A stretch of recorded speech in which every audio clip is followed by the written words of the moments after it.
It's your proverbial boy here in San Francisco, and today I got a question for you, a very important one.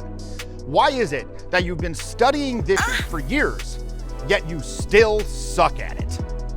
You've watched all the videos, you've engaged with all the material, but you just don't seem to be getting any better year after year. Maybe you've even taken several programs. So what's going on here? Is this representative of some intrinsic flaw that you have in your personality, some intrinsic flaw in your upbringing, perhaps your genetic makeup even? Or could it be that the way that you've been practicing is actually inhibiting your growth? Let's find out.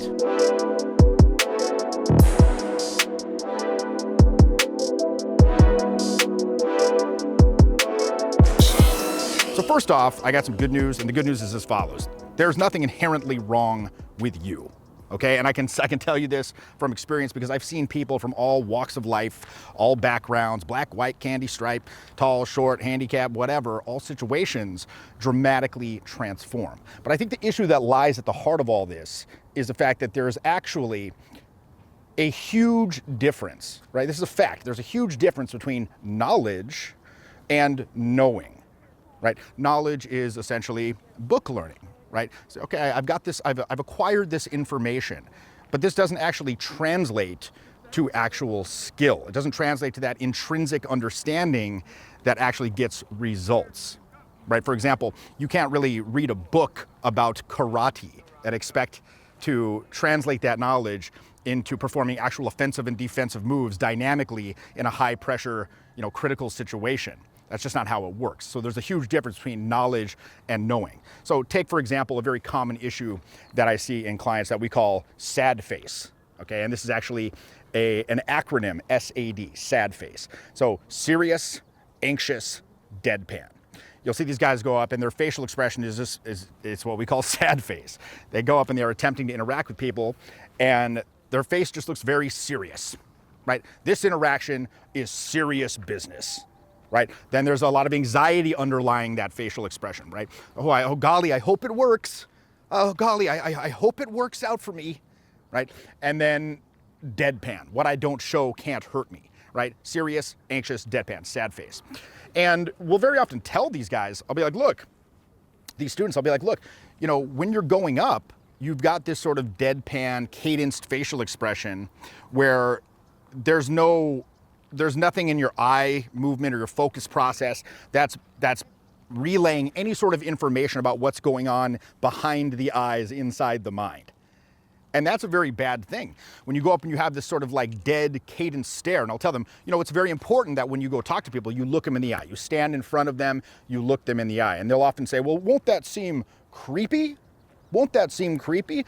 Well, it definitely will if you have this sort of sad face, deadpan thing going on where they can't tell what's going on in your mind. There's this constant amygdala-driven search in the brain for difference or threat in the environment. And if they can't tell what's going on behind your eyes, well, you might want to stab them or you might want to kiss them. They don't know that. And as such, especially in a situation where, it might be a man approaching and meeting a woman in a bar, that can be a very, very bad situation if they can't figure out what's going on behind the eyes. So actually, you want your eye focus process to to relay a sort of readiness, an eagerness, an engagement, an anticipation of what you're going to say, as opposed to this sort of like cadenced, sad face. Now, unfortunately, what happens is I'll tell people, I'll say, when you're going in, you need to smile a little bit more. Let's just try that. Let's try to get it a little more dynamic. And they'll go up, and what you'll see happen, 90% of the time is they'll crack a little smile when they first go in. And then that'll almost immediately disappear, and they're right back to the sad face. Right? They're right back to the sad face. So this is very interesting because it's important to note that understanding does not create change. It only creates the motivation for it. So just because somebody, arrives at the intellectual understanding that it would be useful for them to have more of a dynamic facial expression and to kind of drop this facial armoring, it doesn't mean that they're suddenly going to acquire this ability and just wipe clean the slate of decades of counter conditioning that tells them not to express through the face, right? It's just not going to happen. It's not realistic to expect that. So it's definitely important to understand that you need to persist in dropping facial armoring. It's not going to happen overnight. Again, understanding does not create change. It only creates the motivation for it. Another common issue that comes into play here, and this is a phenomenon that's closely related to this whole knowledge is not knowing phenomenon, is the phenomenon of information collectors.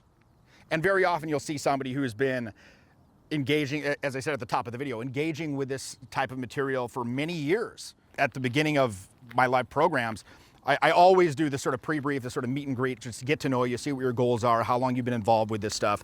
And on occasion, you'll get somebody who says, I've been studying for 10 years. I've been studying this since I was 17. I'm 27 now. I've watched every video. I've engaged. I've even taken a couple of programs.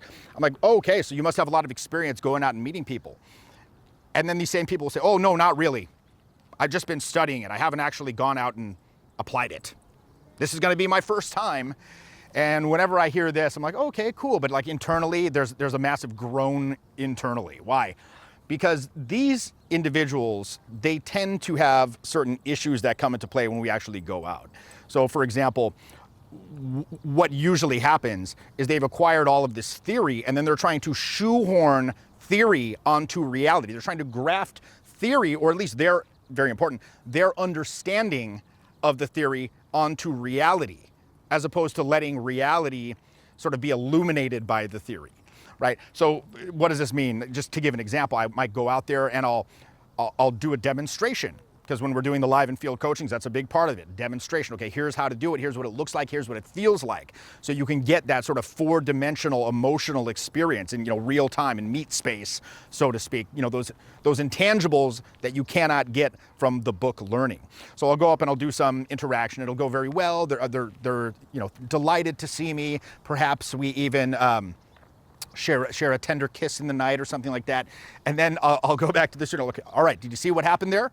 Did you see how I went in, this, that, the next thing? And the person will say, oh, yes, that was good.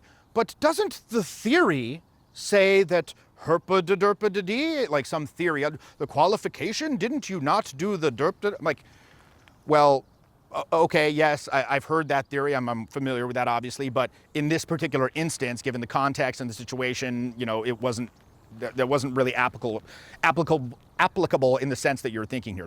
Oh, but the theory. And then the whole weekend, they're just bringing up their understanding of the theory, which, again, has zero real world experience to back it up, or context to back it up.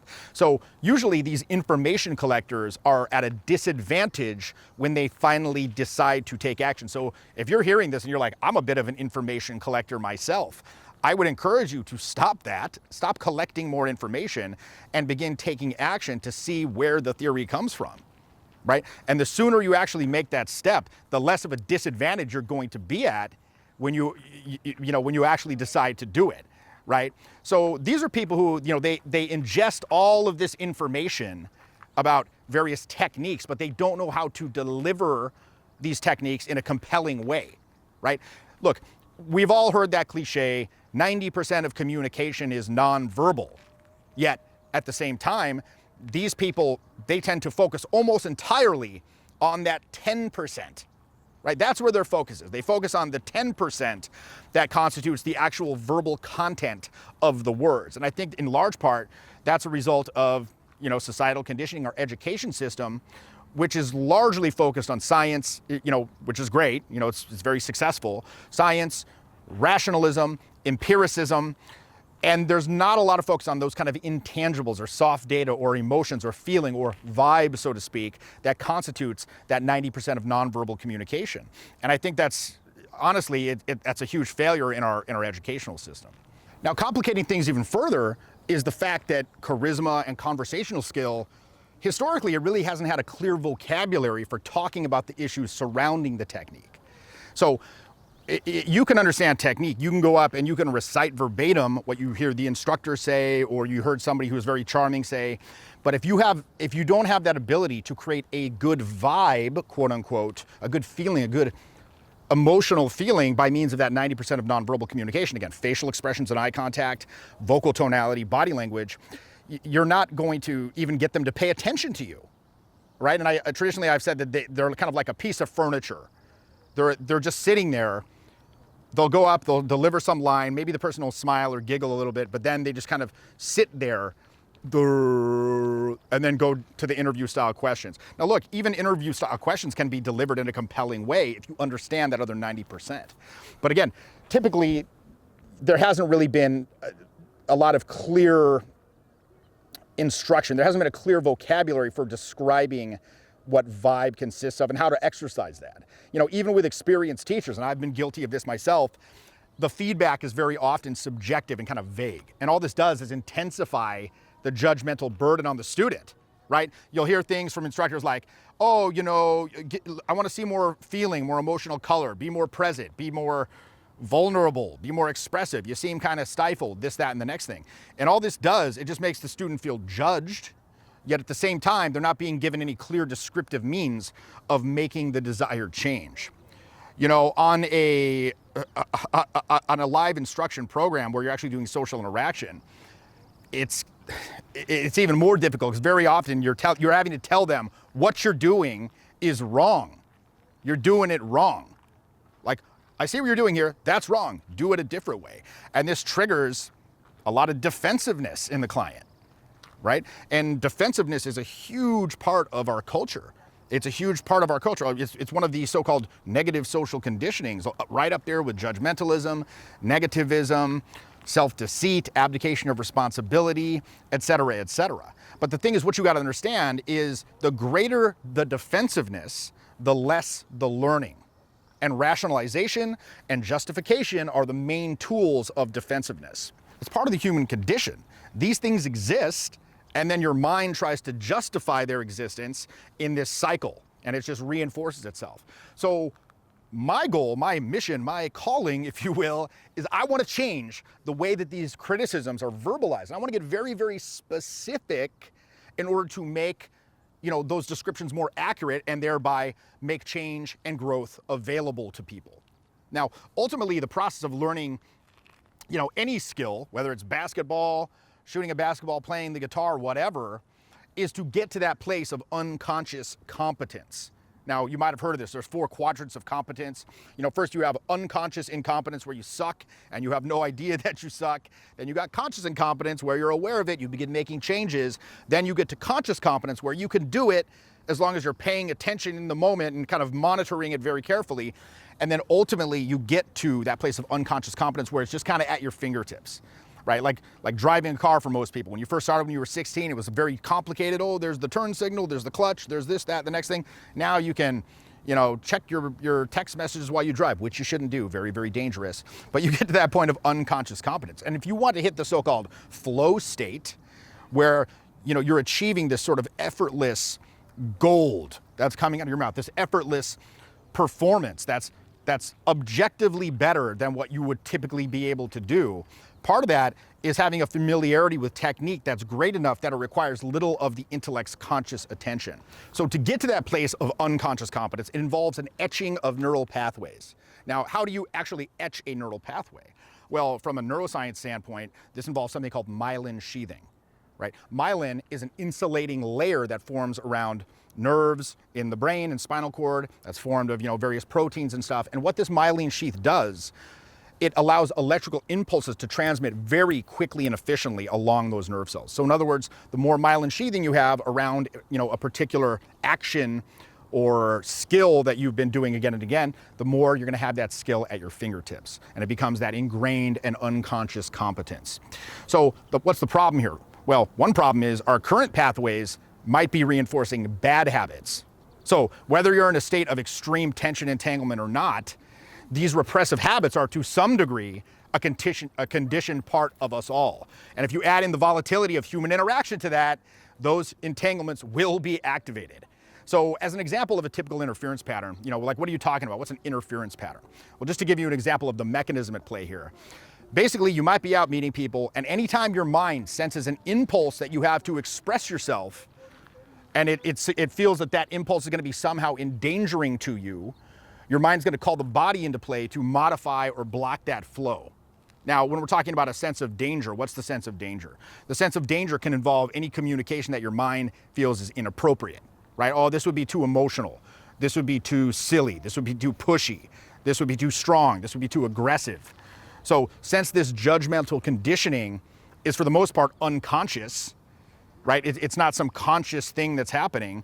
It's just an unconscious conditioning. You very often aren't even aware of this controlling chain of events. All you know is, oh, I'm in my head, I'm stifled, and you can't express yourself how you might among your close friends. So having said all that, how can we actually internalize and change? Right? Internalize all this information to get to that, again, that unconscious competence level and get to that deep identity level change that we're always talking about. Well, the first thing is you got to learn to drop the judgment. You got to learn to drop the judgment and simply start to become aware. Okay? Judgment is always there affecting the process, right? You're very, very aware of being observed, right? When you're out, meeting people, for example, approaching others, you're very aware of being judged and observed. So as you go out and you practice meeting people, interacting with them, you might berate yourself for mistakes. Like, oh, that sucked. And thereby you stop enjoying the process. And then to avoid all this unpleasantness, very often, what do? You just stop going out. Or, conversely, you might, not conversely, but similarly, you might become too results oriented and just focus on that goal of say, I want to get intimate with this one specific person, as opposed to kind of keeping your eyes on the prize of that larger goal of developing more powerful and integrated charismatic personality traits over the long term of your life. So when you don't get that little immediate part goal, very often the correction is to just stop practicing. Or sometimes you see this, you kind of double down and get even harder on yourself when you're out practicing. Right? Or even sometimes get someone else to force you to practice. Right? Maybe you pay your friend $20 and say, if I don't do 5 approaches this evening, you keep the money, or even pay someone. Right? Which isn't terrible. It's important to have guidance from professionals because you can't learn it all. But again, a lot of these things, eventually it'll get you to a point where you view the practice as negative. You hate going to the gym, and that's the last thing that you want to happen, because all of this leads us further away from that original purpose, which is, of course, the long-term development of your skill set. So again, if you judge as you're practicing, analysis is great, but analysis is not for during the practice, during the night. It's for after. It's for after, and it's for developing a game plan perhaps before. But if you judge as you're practicing, this actually interferes with the process itself. Right? Because you're in there, you're judging in process, you're trying to have this predictive control in an interaction that's flowing in time with no timeouts. And so this actually ends up interfering with the process. You get sort of this cascading series of errors. You might make some conversational error, and then you're thinking about that, and then the thing's still flowing in time, so it causes another error, and then basically you blow it. And then in turn, this practically ensures that the judgment you have about that practice is going to be negative. And as a consequence, your practice time gains all of these negative associations, and ultimately you just start to avoid it, right? And having, said all this, having realized all this, it's no wonder that there's very little useful practicing being done. And the minimal improvement that you see in most people over time attests to this. Now, another issue complicating things is the fact that most of these tensions, they lie below your threshold of awareness. Why is that? Well, because these tensions that we're holding on to that stifle us, we've deemed these as useful and necessary for so long that now it's just kind of like, oh, that's how it is. You don't even realize it's there anymore. It's just kind of blended into reality. So from a very young age, we're taught that expressing ourselves is dangerous, right? Maybe you were in the restaurant, talking loudly as a child, and your parents were like, don't talk loud in the restaurant, shut up. Or you spoke up in a group setting and someone made fun of your joke. They made fun of you for expressing yourself. And over time, it gets to a point where as soon as an impulse to express comes up, the body comes into play to control it with tension, right? These two events get to the point where they are almost the same event in time. They happen simultaneously as far as the relationship in time is concerned. Impulse to express, impulse to shut down. And this becomes this conditioned, robotic, almost automatic response. And your mind begins to rationalize and justify it. And it kind of becomes this cycle again. The more tension that you call into play, the more the emotions are bottled up. Again, the emotions that impulse to express emotions doesn't go away. It's just bottled down. And it's going to find expression somehow, perhaps in a less useful and even damaging way. And the more that those impulses demand expression, the more tension is required to keep them tamped down. And so it kind of becomes this vicious circle. And remember, there is no intellectual rationale for this pattern. There are only sort of these intuitive reasons. So an example would be something that we like to call vocal indicating. Okay, so what is vocal indicating? The term vocal indicating describes when somebody kind of tenses up their voice as a way to indicate or show emotion. I had a friend I talk about very often who does this when he tries to sing. And he'll kind of make these fucked up faces, because he feels like it's making it emotional. But in reality, what it does in practice, it just makes the voice sound kind of pinched. So basically what's happening here is the body is interfering with the voice in order to convey emotional intensity, to give this sense of doing something. So this is what we call the repression expression error. You begin to essentially equate the repression of the emotion with its expression. So you think, oh, I'm doing something, like, oh, I'm doing something by kind of squeezing my body up and tensing it up, kind of wearing almost this like tight suit. But what all you're actually doing is interfering with the free expression. And this can offer you really nothing long-term except, again, stifled expression and possibly damage to the voice. So you think it's helping, but it's actually interfering with your expression. Now, once you're aware of this process of vocal indicating, you can hear it very, very easily. But again, it's been accepted as viable and necessary for so long that it can often take someone months to become aware of it, and even longer to actually undo it and unwire it. And this is why most of the exercises in Charisma Mastery are diagnostic. They serve a diagnostic function to shine a light on these tensions, like kind of tease them to the surface so you can begin that process of releasing them and gaining power and replacing their manifestations in your life. So again, with a lot of these exercises, we put extra demands on the various skills involved in charisma and charismatic expression so they become more flexible in practice. So again, isolate them, strengthen them through overload, and then reintegrate them in a more completely realized whole, right? A whole instrument, if you will. Again, if you expect high-level performance in your communication, you want to be on that elite level where you're doing stuff that's only possible in the movies. For the average person, they wouldn't need to investigate that. But for someone who, again, wants to do the stuff that's only possible in the movies, like James Bond, you got to heighten your awareness of every possible factor having to do with that kind of charismatic expression. A major tenet of everything I teach is tension is the enemy. However, its removal is complex, and it'll often cause changes in the system, which is completely interconnected. Right? It's kind of like playing whack-a-mole. You get rid of it here, it pops up in another area. So let's summarize the usual way that we go about trying to learn and improve a skill. The first step typically involves some sort of criticism, some sort of self-criticism. Now, I want to stress here that the mind, it's not a villain. It's certainly got some villainous qualities to it, but we don't want to throw the baby out with the bathwater here.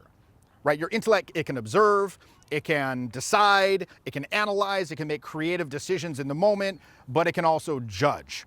Now, judgment isn't inherently bad, but when that judgment becomes sort of generalized, like it's not a specific thing, oh, this is what I need to work on, this, that, etc., but rather it just becomes this generalized I suck, that's not useful at all. Step 2, after the self-criticism, is we then tend to mentally focus on what we should be doing. And we kind of mull this over in our heads again and again. I should be cool. I should be able to go up and just be free. Why can't I do this? And then the third step is we then try really hard to do it. You try to just kind of willpower your way through it. You attempt to just push through. And this usually just brings more tension entanglement into play, and it just causes more problems. And then, of course, this results in the next step, which is additional critical judgment about your results. Right? And this, of course, results in trying even harder, and then this all repeats itself in a vicious circle. So it's not helpful to look at your existing patterns with judgment and deem them to be bad or shameful. But it is useful to kind of examine them and take a look at what function they're serving for you. Because you wouldn't be practicing these habits unless they served some function, right? So you just want to put a spotlight on them and kind of bring awareness to the various tension entanglements that are stifling you. And you got to do this without shame or guilt, because again, that's what caused most of these problems in the first place. And only then can you start the process of releasing those stifling entanglements and replacing their manifestations in your life, or even transforming them into choices you're making on your field of choice potential, if you will, because they gain power in that process. Like I can go up and I can even choose to be kind of more low key and ask boring questions and have that work pretty well because they can tell it's not a default necessity that I have to do. I can't do anything else. They can tell it's a choice, a proactive decision I'm making to be kind of more chilled in that moment. So what seem to be our natural ways of being, what seem to be our natural uses of energy are in fact all deeply affected by the habits and the conditionings that we've been practicing unconsciously our entire lives. And once you know this, then you have new freedom with respect to what you can become. You are not a victim of your history.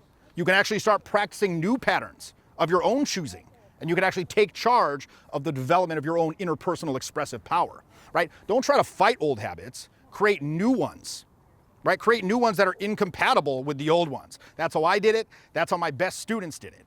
And ideally, you go about creating and instilling these habits with a very detailed game plan that outlines exactly what you have to work on and exactly how you're going to work on it step by step, much in the same way you do at the gym. Like if you just go to the gym and throw weights around, that's great. But if you have a detailed plan with progressive overload, you're going to see results much more quickly and there's going to be much more balance and much more powerful.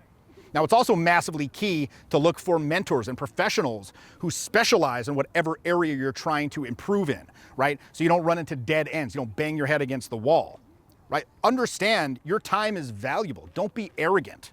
You can't understand everything. If you go to the gym, you get a personal trainer to work you through it. If you want help with finances, you get somebody to help you with that. If you want to improve your interpersonal communication skills, you get someone to help you with that as well. And finally, you need some way to hold yourself accountable. So you don't just quit when things don't immediately improve right off the bat. You got to find some way to slog through that initial pain period where you don't see results. Kind of like those New Year's resolution shows at the gym. They show up on January 1st, but they don't immediately get jacked. They just get sore. And so most of them are gone by February. So how do you find that ability to slog through?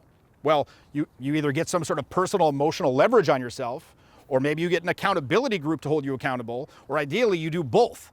So right now, we're doing free charisma assessment calls that provide all three of those elements. And these calls are going to give you some clarity on what you need to work on, what your goals are. We're going to work out a game plan for you. And if it seems like a good fit, you can actually join my personal mentoring program. Now, this is a very small, intimate program, a very small, intimate group, and it's that way by design because there's so much personal attention given on these calls. We do calls twice a week. They last several hours. It's a very small, tight-knit group, so we can get to everyone on these calls. And quite frankly, the results speak for themselves. We've been doing these since like June of last year, and I've seen clients go in the 8-week program from completely shut down, very vocally timid, to at the end of the program, it's almost a completely different person that's unrecognizable. And they talk about being able to go to, say, a party where they don't know anyone, and rather than feeling shut down and have to sit in the corner flipping on their phone until their one friend they know comes back from the bathroom, now they feel unstifled. They feel free. They have that freedom to go up and mingle and express themselves and make connections, whether those are for business, new friendships, romantic, whatever you want. You now have that freedom. And trust me, it is very, very exhilarating to go from that sort of black and white existence to living in full color, so to speak. Again, there is no substitute for the commitment, the guidance, and the execution that comes from a program like this. So click the link in the description below if you want to book a call right now. Again, these are 100% free calls. But this could literally be the one thing you do this week that actually changes your life.